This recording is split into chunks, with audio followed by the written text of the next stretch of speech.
تبارک و تعالی انسانیت کے بلند و بالا اور انسانیت کے اعلیٰ 4 مراتب کا تذکرہ فرماتے ہیں، مقام نبوت کا اور مقام صحابیت کا، مقام شہادت کا اور مقام ولایت کا۔ ان تمام مقامات میں اعلیٰ مقام نبوت کا ہے، اس کے بعد مقام صحابیت کا ہے، اس کے بعد مقام شہادت کا ہے، اس کے بعد مقام ولایت کا ہے۔ ان تمام مقامات میں فرق ہے، ان تمام مقامات کے اپنے اپنے مرتبے ہیں۔ مقام نبوت اور مقام صحابیت یہ مقام وہب ہے، مقام ولایت مقام شہادت یہ مقام کسب ہے۔ مقام ولایت الگ ہے اور مقام کسب الگ ہے۔ آپ کہو گے وہب اور کسب میں فرق کیا ہے؟ وہب اور کسب میں فرق یہ ہے کہ نبوت ملتی ہے اللہ کے عطا کرنے سے۔ اگر کوئی بندہ چاہے گا میں عبادت کر کے، اگر کوئی بندہ چاہے گا میں جہاد کر کے، اگر کوئی بندہ چاہے گا میں نیک اعمال کر کے نبوت کو پالوں گا، خدا کی قسم یہ ممکن نہیں ہے۔ نبوت اللہ کے دینے سے ملتی ہے، نبوت یہ اللہ کی عطا ہے، یہ مقام وہبی ہے، مقام کسبی نہیں ہے۔ اس کے بعد جو درجہ آتا ہے وہ درجہ صحابیت کا ہے۔ صحابیت کا مقام بھی یہ مقام ہے، یہ کسبی نہیں ہے، یہ وہبی ہے، اللہ کے عطا کرنے سے عطا ہوتی ہے۔ اگر کوئی بندہ چاہے گا کہ میں ہر وقت نماز پڑھ کے، اگر کوئی بندہ چاہے گا میں روزانہ روزہ رکھ کے، اگر کوئی بندہ چاہے گا میں جہاد کر کے اور صحابیت کے مقام کو پالوں گا، صحابیت کے مرتبے کو پالوں گا، خدا کی قسم یہ ممکن نہیں ہے۔ جہاں اللہ نے نبوت کا دروازہ بند کر دیا، جہاں اللہ نے نبوت کے دروازے پر مہر لگا دی، وہاں صحابیت کا دروازہ بھی بند کر دیا۔ اب جیسے نیا نبی پیدا نہیں ہوگا، اسی طرح کوئی صحابی دنیا کے اندر نہیں آئے گا، اسی طرح کوئی صحابی ہونے کا دعویٰ نہیں کر سکتا، جس طریقے سے کوئی نبوت کا دعویٰ نہیں کر سکتا۔ یہ دونوں کے دونوں مقام وہب ہے۔ اس کے بعد مقام کسب ہوتا ہے، مقام کسبی الگ ہے۔ جیسے کوئی بندہ چاہے عبادت کر کے ولی بن جاتا ہے اور کوئی بندہ چاہے محنت کر کے شہادت کے مقام کو پا سکتا ہے۔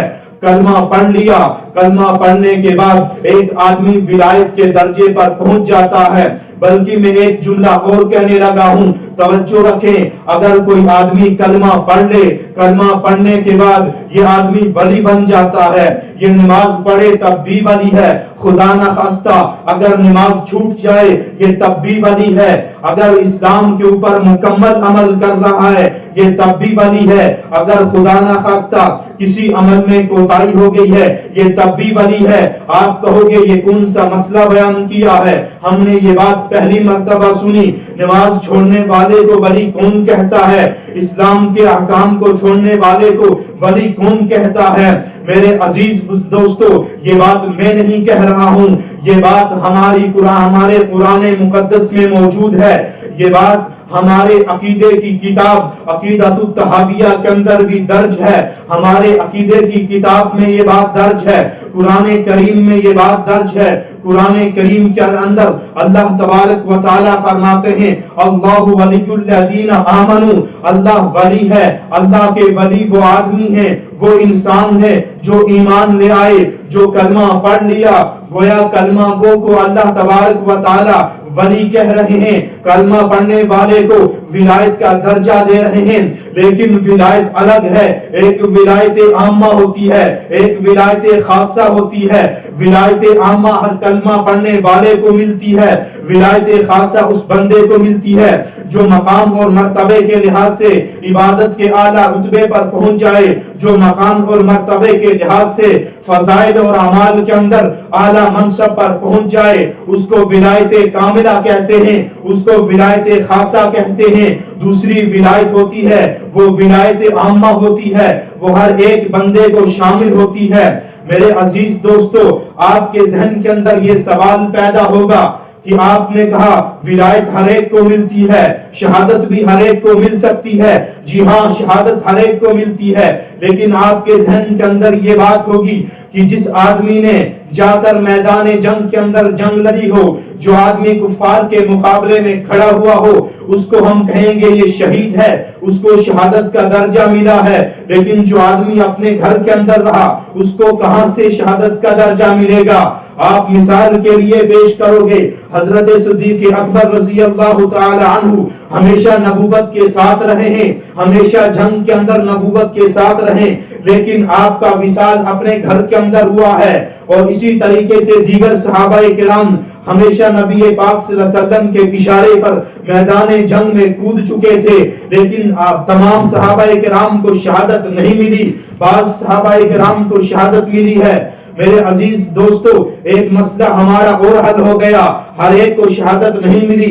شہادت کی دو قسمیں ہوتی ہیں، ایک شہادت صورت کے اعتبار سے ہوتی ہے، اس کو شہادت صورت کے اعتبار سے کہتے ہیں، دوسری شہادت حقیقت کے اعتبار سے ہوتی ہے۔ جو صحابہ میدان جنگ کے اندر شہید ہو چکے ہیں وہ صورت کے اعتبار سے بھی شہید ہوئے ہیں، حقیقت کے اعتبار سے بھی شہید ہوئے ہیں۔ جو صحابہ اپنے گھر کے اندر اس دنیا سے چلے گئے ہیں وہ حقیقت کے اعتبار سے شہید ہوئے ہیں۔ شروع کے اندر حدیث پاک میں نے آپ کے سامنے پڑھی، اللہ کے نبی علیہ الصلوۃ والسلام نے فرمایا جو بندہ اپنے دل کے اندر ارادہ کرے اے اللہ مجھے شہادت عطا فرما، اللہ تبارک و تعالی اس کو شہید کا درجہ دیتے ہیں۔ اگر اس کو اپنے گھر کے اندر موت آئے اللہ تب بھی شہید کا درجہ دیتے ہیں۔ میدان جنگ کے اندر چلا گیا، محاذ پہ کھڑا ہو گیا، کفار سے لڑ رہا ہے، اپنے جسم کے اوپر زخمی کھا رہا ہے، یہاں شہید ہو گیا، اللہ نے فرمایا تب بھی شہادت کا درجہ دوں گا۔ اور اگر اپنے گھر کے اندر مر گیا اللہ نے فرمایا اس نے ارادہ کر لیا ہے میں تب بھی اس کو شہادت کا درجہ دوں گا۔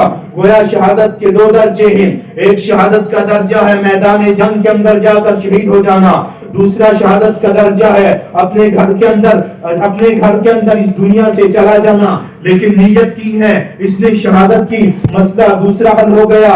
حضرت نبی پاک صلی اللہ علیہ وسلم نے فرمایا، اللہ کے نبی علیہ الصلوۃ والسلام کے سامنے دو آدمیوں کا تذکرہ کیا، ان دونوں نے ایک ساتھ اسلام قبول کیا، اسلام قبول کرنے کے بعد ایک کا انتقال ہو گیا، ایک سال کے بعد دوسرا جہاد میں چلا گیا، ایک سال پہلے شہید ہو گیا۔ صحابی کہتے ہیں میں نے خواب میں دیکھا جو آدمی پہلے شہید ہو گیا وہ بعد میں جنت میں گیا ہے، اور جو ایک سال کے بعد اس دنیا سے چلا گیا وہ جنت میں پہلے گیا۔ میں حضور کے پاس آیا، میں نے خواب کو حضور کے سامنے بیان کیا، یا رسول اللہ صلی اللہ علیہ وسلم میں نے یہ خواب دیکھی ہے، فتعجبت لذالک، یا رسول اللہ صلی اللہ علیہ وسلم مجھے اس خواب سے تعجب ہوا۔ گویا صحابہ کے یہاں یہ مسئلہ مسلم تھا، شہید جنت میں پہلے جاتا ہے، اور بغیر جو شہادت کے اس دنیا سے چلا جائے وہ جنت میں بعد میں جاتا ہے۔ صحابی کا جملہ ہے فتعجبت لذالک، مجھے اس پر تعجب ہوا۔ اس سے دوسرا مسئلہ حل ہو گیا۔ مسلم کے اندر حدیث آئی ہے، ابو ہریرہ بیان کرتے ہیں اللہ کے نبی صلی اللہ علیہ وسلم نے فرمایا جو آدمی نماز پڑھے نماز میں سورہ فاتحہ نہ پڑھے فَهِيَ خِدَاجٌ غَيْرُ تَمَامٍ، اس کی نماز نامکمل ہے، اس کی نماز مکمل نہیں ہوئی۔ تابعین نے یہ روایت سنی حضرت ابو ہریرہ سے، فرمایا یا ابا ہریرہ، اے ابو ہریرہ انا نکون وراء الامام، اے ابو ہریرہ ہم تو امام کے پیچھے ہوتے ہیں، کہاں سے سورہ فاتحہ پڑھیں گے؟ گویا مسئلہ صحابہ کے زمانے سے چلا آ رہا تھا، آپ تنہا نماز پڑھ رہے ہیں، امام کے بغیر نماز پڑھ رہے ہیں، سورہ فاتحہ پڑھنی ضروری ہے۔ اگر امام کے پیچھے آپ نماز پڑھ رہے ہیں سورہ فاتحہ پڑھنی ضروری نہیں ہے، سورہ فاتحہ آپ کو نہیں پڑھنی ہے۔ اس مسئلے کا حل کہاں سے ملا؟ اس کی دلیل کہاں سے ملی؟ تابعی کا اشکال اس مسئلے کی دلیل ہے۔ تابعی نے کہا یا ابا ہریرہ انا نکون وراء الامام، اے ابو ہریرہ ہم تو امام کے پیچھے ہوتے ہیں، سورہ فاتحہ کہاں سے پڑھیں گے؟ گویا صحابہ کے درمیان بھی تابعین کے درمیان بھی صحیح مسئلہ یہ ہے، آدمی تنہا نماز پڑھے سورہ فاتحہ لازمی ہے، آدمی امام کے بغیر نماز پڑھے سورہ فاتحہ پڑھنی ضروری ہے، آدمی امام کے پیچھے نماز پڑھے آگے امام قرات کرے گویا اب سورہ فاتحہ نہیں پڑھنی ہے۔ ابو ہریرہ نے رضی اللہ تعالی عنہ نے فرمایا میرا مسئلہ بھی یہی ہے، میں تو آپ کو یہی سمجھا رہا ہوں۔ حضور نے فرمایا تنہا نماز پڑھ رہے ہیں، نماز میں سورہ فاتحہ نہیں پڑھی، فَيَا خِدَاجٌ مانا یہ ہے اگر آپ امام کے پیچھے نماز پڑھ رہے ہیں آپ کو سورہ فاتحہ نہیں پڑھنی ہے۔ گویا مسئلہ یہاں حل ہو گیا کہ نماز امام کے پیچھے پڑھیں تو سورہ فاتحہ نہیں ہے، نماز امام کے پیچھے نہ پڑھیں تو سورہ فاتحہ واجب اور ضروری ہے۔